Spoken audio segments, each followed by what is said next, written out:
Night. Good. All right, so tonight, this is gonna. Okay, How you doing, William?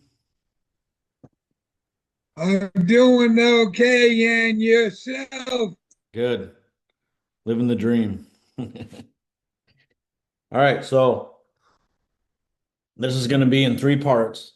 So I'll end the meeting and restart three times because it's um, three different things. The first thing is I'm going to talk about the general SPC. Um, so just pay attention and if you have any questions, just wait till the end, please. So we'll start with presentation. Um,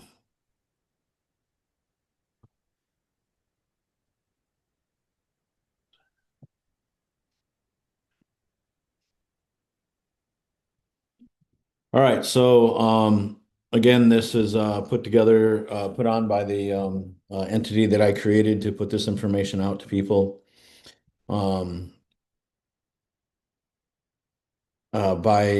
this is basically based off the booklet, but um, by you're agreeing to when you purchase a book that you're gonna that you understand that Stark Financial Group and its officers, directors, employees, and agents are lost to liabilities that may arise from this agreement. So we are held harmless.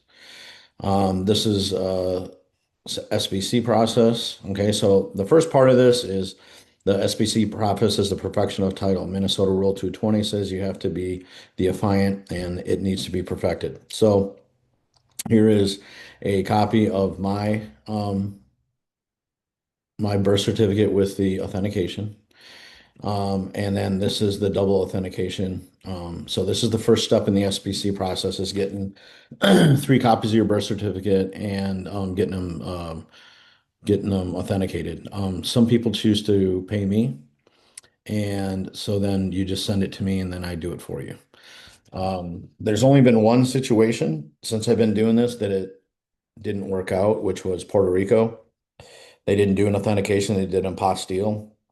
They can't double authenticate a apostille, so we had to send it back and jump through some more hoops. So, um, but that's the only time that we had that.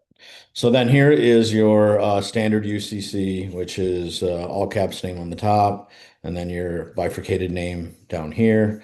And then you're supposed to use your either birth address or hospital address. It's irrelevant, just as long as it's not the same address as this one.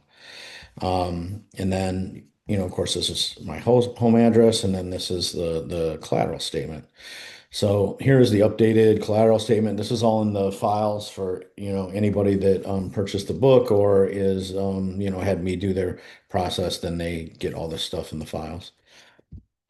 So then this is the non UCC. This is the one this is the Ancola dead labor wagering. This is basically and then you had a secured party as your private bank and additional debtor's name here.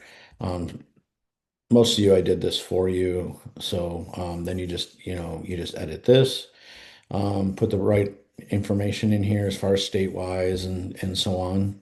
And if you're doing this on your own and you need help, just don't hesitate to send me a private message. Then this is a letter that this goes to the Department of Labor. So once you get all this stuff done, then you send it back to yourself. And once it's got a registered mail number at the top, then you can send it to wherever you want. The important one is the Treasury, but you can also send this to the Department of Labor. Treasury is going to forward it to the Department of Labor, so it's not really relevant. But whatever you want to do, mail it to whoever you want, right?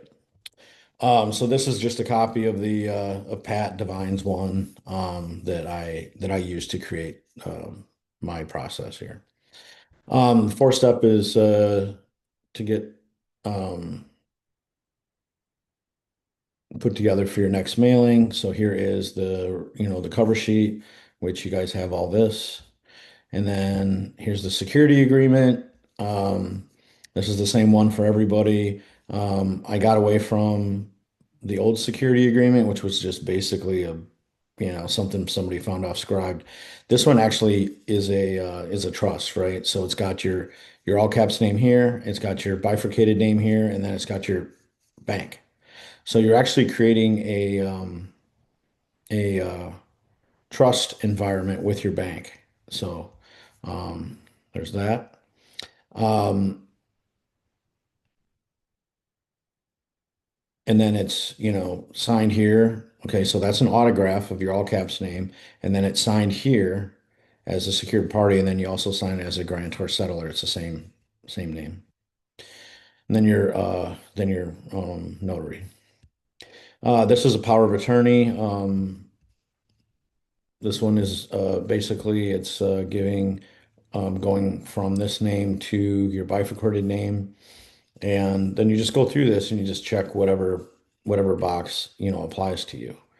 Um, I when I did mine, I did this one, which is N, which is all the powers listed above, and then you sign it with witnesses, and then you get it notarized.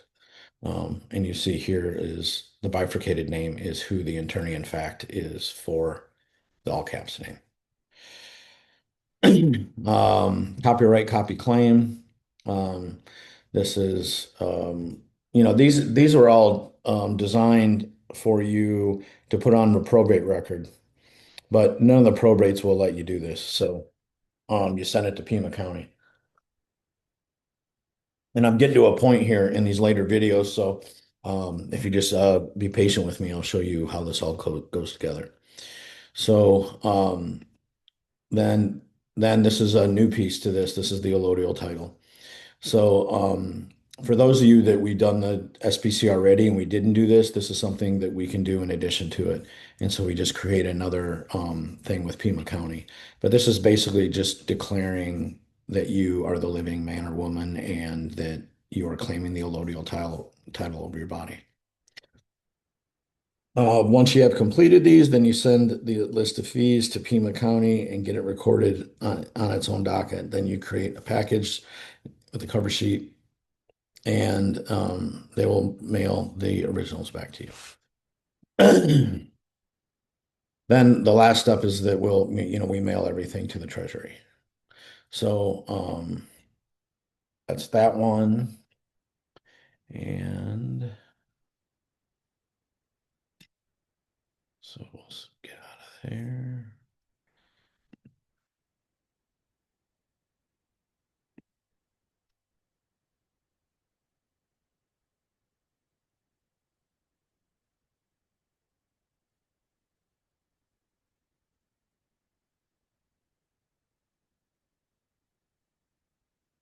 All right, so we're going to get into this next one.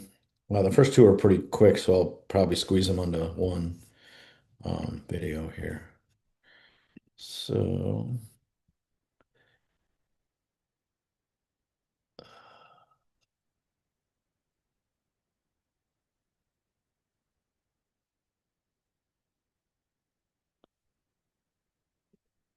all right. So this one is list of fees. Okay. So same cover sheet, right? Uh, this one says lawful claim and title, but you put list of fees in there. Okay. And this is your list of fees. Okay. It's just basically letting pretty much everybody know that if they mess with you, these are the things that are going to they're going to be fined for. Okay. And so it's got the different fines and stuff in them. And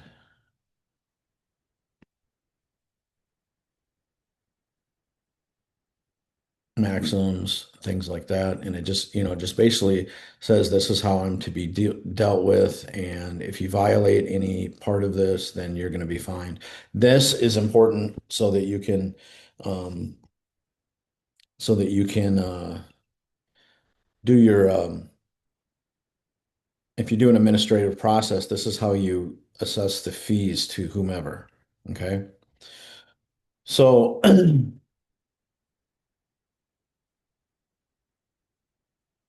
those are the first two. They're very short. So I went through them kind of quick, but I want you guys to ask questions now. So go ahead and I'll open this up to questions. Um, and in the next video, I'm going to show you where this all comes together. It comes in together with this document called the Lawful Claim and Title, where it actually addresses in there who, um, where did you get the stuff recorded and what are the numbers and so on and so forth. So go ahead, ask any questions that you guys want to ask right now. Yeah, I'd like to ask a question, Ken. Yep. So when you say send everything to the Treasury, do you mean the entire package that you sent to Pima County or someone sends to Pima County to get recorded? Well, I put a book together on the contract trust, and that's the stuff that like you want to concentrate on sending, but you can send everything. You can send whatever you want. But the main things in the contract trust that you send to the Treasury is the cover letter and all the items listed in the cover letter. So it's going to be the birth certificate, and then endorsed, properly endorsed and all that stuff. And there's a 966. And, but if you want to send so when I did mine, I sent all the UCCs and everything to, for the contract trust. But Okay. this is like we're getting to, so basically, like what you're trying to get to the point is right now you're known as a decedent estate, right? A dead Mhm. entity lost at sea. So what we're trying to do is set this up for the revocable living trust. So when I get all your paperwork together and set you up for your revocable living trust, then these things are going to be addressed as moving things from the decedent estate into a living trust. Okay. So, you know, the reason why they can do some of the stuff they do in courts is because of probate, because you're standing in for somebody dead, right? But when you get the revocable living trust done, then you're actually not a dead entity, you are a living trust. So this is where we're trying to get to, is where you can do that and then claim your credits. So then you go to the IRS and say, I'm 52 years old and I want all my credits for all these years that I wasn't paid for. So Yeah. the taxes that are collected are due to us. Right. And so you use the revocable living trust to claim your credit. So that's where we're trying to get to. And whether you're into acquisitions or you're trying to set off a credit card bill or whatever, it's all the same thing. It's claiming your credits. Cool. Sending everything to the Treasury, that would not include the UCC package, right? You would want to have that sent and then I guess I did. documented I and then sent they it could send back. all. You Let me see. sent it all. Okay. Yeah, let me Okay. see if I can find the contract trust. And do you have a checklist of Yeah, like packages that you would send to the treasury? Like, do you have a checklist of all the forms? I have a process list that whenever if I do this for you, then I just do it. I would rather If get if that. if somebody else wants to do it on their own, then yeah, there's a checklist. Um, Of course, I would rather have you do it um,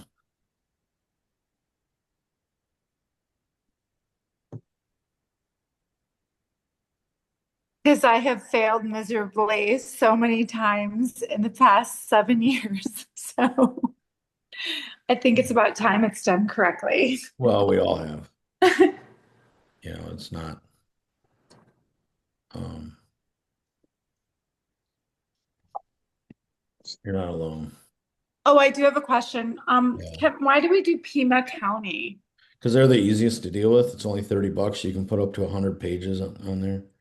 Okay. Um, but uh, Yeah, you got to be careful with Pima County. They sent my stuff back because three documents they were in font size 7 and they totally rejected it. So I had to go and print out a life-size thing and make sure everything was good Yeah, and I didn't. hard. Yeah, the same thing. Like And they what's the were. difference? Excuse me. Go What ahead. Brian is here. What's the difference between Pima County and Minnesota?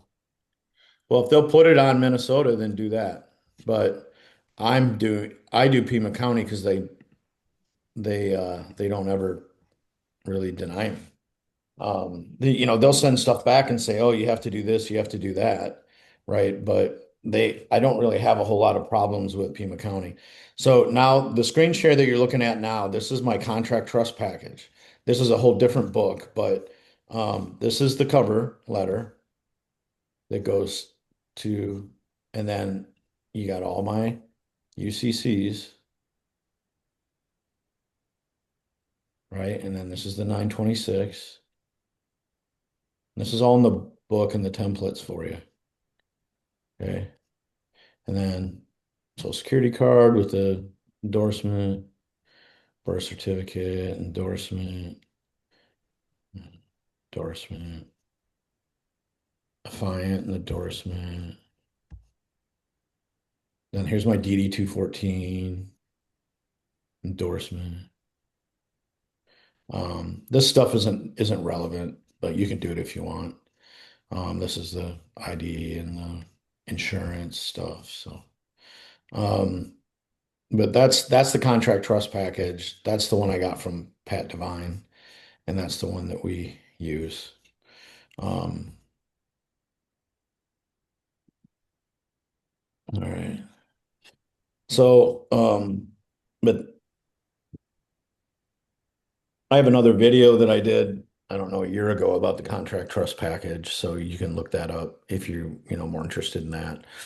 Um, once, uh, once we get through this next part, then, this will make a lot more sense to you. You guys got more questions? Kent, I have a question for you. Yep. Go ahead. If we have universities or graduate school diplomas and degrees, they're basically securities too. So can we also include them in the UCC contract trust I mean, you could, but I don't really know if, I mean, as a collateral or whatever? Should we I should we I just don't, I mean, if you want to do it, it's not going to hurt. should we Right. claim them on UCC But for what any I sum would, of money? yeah, I mean, you could claim them on a UCC. You could do an addendum, which I'm going to show you. UCC 3, right? Yeah, let me show you.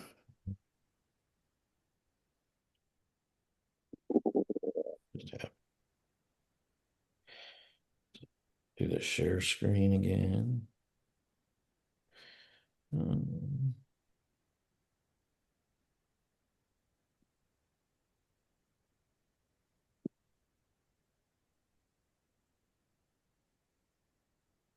all right, can you see these?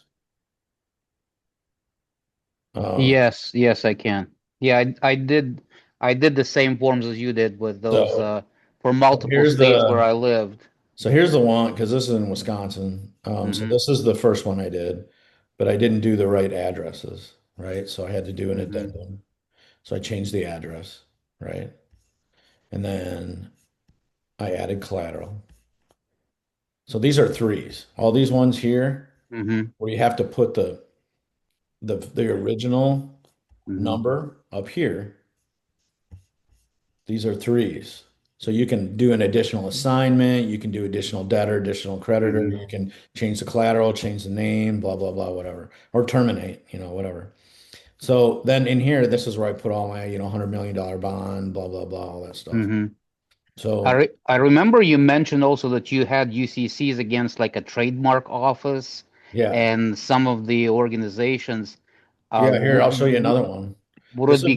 This is my Hmm. trust, right? Yeah. Mm-hmm. This is the big trust. This is the revocable living trust, right? Mm-hmm. That we're all trying Mm-hmm. to get to. Okay. Um, okay, where is that? UCC. Hold on.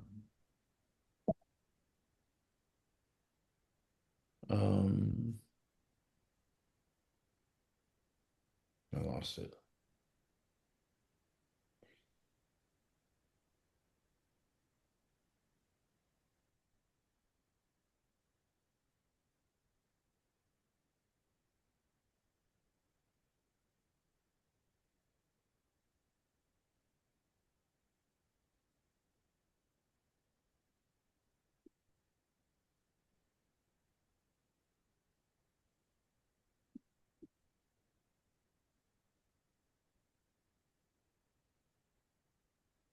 While you're searching for that, what about the certificate of marriage? Can you partially claim that as a security or not?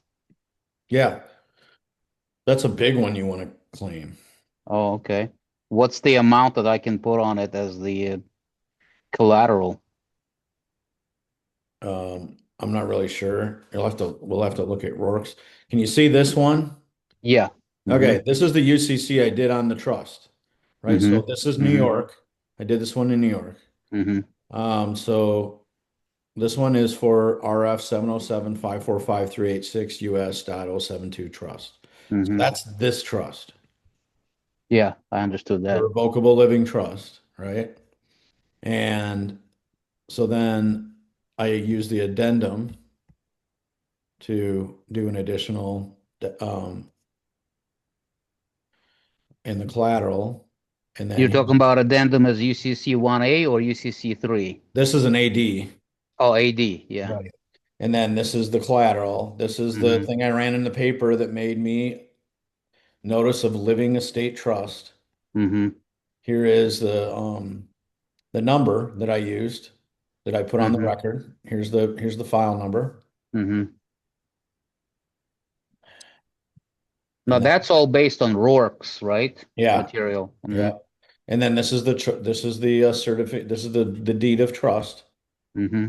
right? And then the lien, and then the contract, because you got to have a contract to have a lien. Mm-hmm. Mm-hmm. So this is the one I just did. This is a usufructory UCC one the um on the Yeah, I trust. saw that one. That one was the latest one before the Heavenly Trust and the Right. acceptance of their jurisdiction. Yeah. Okay. All right. So I'm gonna close this down and reopen for the lawful claim of title one. So Okay. you just have to rejoin. Mm-hmm. All right. Cool.